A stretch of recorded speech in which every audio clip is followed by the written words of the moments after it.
Hello guys, ಈ ದಿನ ತತ್ಸಮ ತದ್ಭವ ಅಂದರೇನು ಮತ್ತು ಯಾವುದ್ಯಾವುದು ಅಂತ ನೋಡೋಣ ಬನ್ನಿ. ತತ್ಸಮ ತದ್ಭವ. ತತ್ಸಮ ಸಂಸ್ಕೃತದಿಂದ ನೇರವಾಗಿ ವಿಕಾರ ಹೊಂದದೆ ಕನ್ನಡದಲ್ಲಿ ಬಳಸುವ ಪದಗಳನ್ನು ತತ್ಸಮ ಎಂದು ಕರೆಯುತ್ತಾರೆ. ಅಂದರೆ ಸಂಸ್ಕೃತದಿಂದ ಕನ್ನಡಕ್ಕೆ ಬರುವಾಗ ಯಾವುದೇ ರೀತಿ ಬದಲಾವಣೆ ಆಗದೆ ಸಂಸ್ಕೃತದಿಂದಲೇ ನೇರವಾಗಿ ಕನ್ನಡಕ್ಕೆ ಬರುವ ಪದಗಳನ್ನು ತತ್ಸಮ ಎಂದು ಕರೆಯುತ್ತಾರೆ. ತತ್ ಎಂದರೆ ಅದಕ್ಕೆ ಸಮ, ಅಂದರೆ ಸಂಸ್ಕೃತಕ್ಕೆ ಸಮಾನವಾದ ಪದ ಎಂದು ಅರ್ಥ. ಮುಂದಿನದು ತದ್ಭವ ಎಂದರೇನು ಅಂತ ನೋಡೋಣ ಬನ್ನಿ. ಸಂಸ್ಕೃತದಿಂದ ಕನ್ನಡಕ್ಕೆ ಬರುವಾಗ ಅಲ್ಪ ಸ್ವಲ್ಪ ವಿಕಾರವನ್ನಾಗಲಿ ಅಥವಾ ಪೂರ್ಣ ವಿಕಾರವನ್ನಾಗಲಿ ಹೊಂದಿ ಬರುವ ಶಬ್ದಗಳನ್ನು ತದ್ಭವ ಎಂದು ಕರೆಯುತ್ತಾರೆ. ಅಂದರೆ ಸಂಸ್ಕೃತದಿಂದ ಕನ್ನಡಕ್ಕೆ ಬರುವಾಗ ಸ್ವಲ್ಪ ಅಥವಾ ಪೂರ್ತಿ ಬದಲಾವಣೆ ಹೊಂದಿ ಬರುವ ಪದಗಳನ್ನು ತದ್ಭವ ಎನ್ನಲಾಗಿದೆ. ತದ್ಭವ ಎಂದರೆ ಸಂಸ್ಕೃತದಿಂದ ಹುಟ್ಟಿದ ಎಂದು ಅರ್ಥ.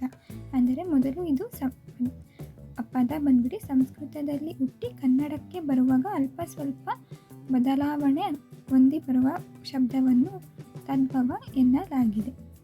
ಈಗ ತತ್ಸಮ ತದ್ಭವ ಯಾವುದ್ಯಾವುದು ಇದರ ಉದಾಹರಣೆಗಳನ್ನು ಒಂದೊಂದಾಗಿ ನೋಡೋಣ ಬನ್ನಿ. ಮೊದಲನೇದಾಗಿ ಇಲ್ಲಿ ತತ್ಸಮ ತದ್ಭವ. ಇದು ತತ್ಸಮ ರೂಪ, ಇದು ತದ್ಭವ ರೂಪ.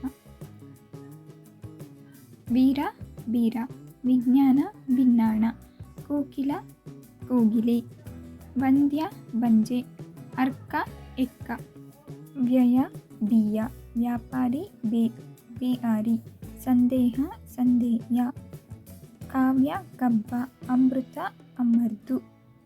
ಅಮರ್ತು, ಯಜ್ಞ ಜನ್ನ, ದ್ಯೂತ ಜೂಜು, ಸ್ಥಾನ ತಾಣ, ದ್ಯೂತ ಜೂಜು, ಯಶ ಜಶ ಅಥವಾ ಜಸ ಕೂಡ ಬರುತ್ತೆ.